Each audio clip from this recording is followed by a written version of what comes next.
ഒരു കഥ പറയാൻ ഞാൻ ആഗ്രഹിക്കുന്നു. മുളച്ചു വരുന്ന വിത്തുകൾ, ദൈവവചനം.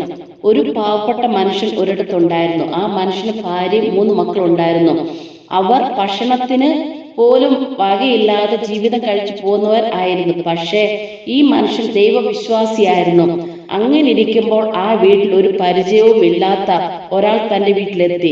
ഒരു ദേവദൂതനെ പോലെ ആ വ്യക്തി അവർക്ക് 10 ഓറഞ്ചും 10 ആപ്പിളും കൊടുത്തു. ആ വീട്ടിൽ വന്ന വ്യക്തി ആ വീട്ടിലുള്ള മനുഷ്യനോട് പറഞ്ഞു, നീ മിടുക്കനാണ്, ജീവിക്കാൻ ഇത് മതി എന്ന് പറഞ്ഞു പോയി. ആ വ്യക്തി പോയ ഉടൻ വിശപ്പ് സഹിക്കാനാവാതെ ഇരുന്ന മക്കൾ ആ വ്യക്തി കൊണ്ടുവന്ന ഓറഞ്ചും ആപ്പിളും തിന്നു തുടങ്ങി. അമ്മയും തിന്നു. ആ വീട്ടിലെ മനുഷ്യൻ ചിന്തിച്ചു, ഞാൻ ഈ ഓറഞ്ചും ആപ്പിളും മാർക്കറ്റിൽ വിറ്റ് ജീവിക്കാനാണോ അദ്ദേഹം പറഞ്ഞത്? എന്നാൽ ആപ്പിളും ഓറഞ്ചും തീർന്നു. ഇനി ഞാൻ എന്ത് ചെയ്യും? അപ്പോൾ ആ മനുഷ്യന് ഒരു ഐഡിയ തോന്നി. ആ മനുഷ്യൻ നിലത്ത് കിടന്ന വിത്തുകളെല്ലാം പെറുക്കി എടുത്ത് തന്റെ കുടിലിന് ചുറ്റും കുഴിച്ചിട്ടു. ആ വിത്തുകൾ വളർന്നു, നന്നായി സംരക്ഷിച്ചു. ആ മരങ്ങൾ നല്ലവണ്ണം കായ്ച്ചു, ധാരാളം ഫലങ്ങൾ കിട്ടി. അത് വിറ്റു ആ മനുഷ്യന്റെ കഷ്ടതയെല്ലാം മാറി. എന്താണ് ഈ കഥയുടെ സാരം, പ്രിയമുള്ളവരെ? നമ്മൾ വിത്ത് തിന്നരുത്. നമ്മുടെ അറിവ്, ബുദ്ധി, സമയം, ആരോഗ്യം, വരുമാനം, ഇതിന്റെ എല്ലാം വിത്ത് എടുത്ത് മാറ്റി നാം വെക്കണം.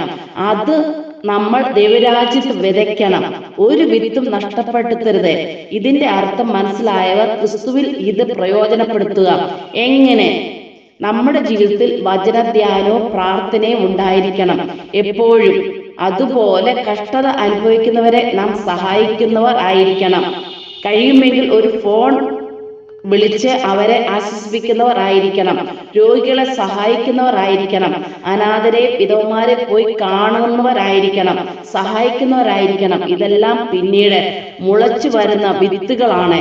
ഇവിടെ ഹല്ലേലൂയ ആയിരിക്കുന്ന പ്രിയപ്പെട്ടവരായ എല്ലാവരെയും മുളച്ചു വരുന്ന വിത്തുകളാക്കി ദൈവം വരും നാളുകളിൽ തീർക്കുമാറാകട്ടെ എന്ന് പ്രാർത്ഥിക്കുന്നു. God bless you all.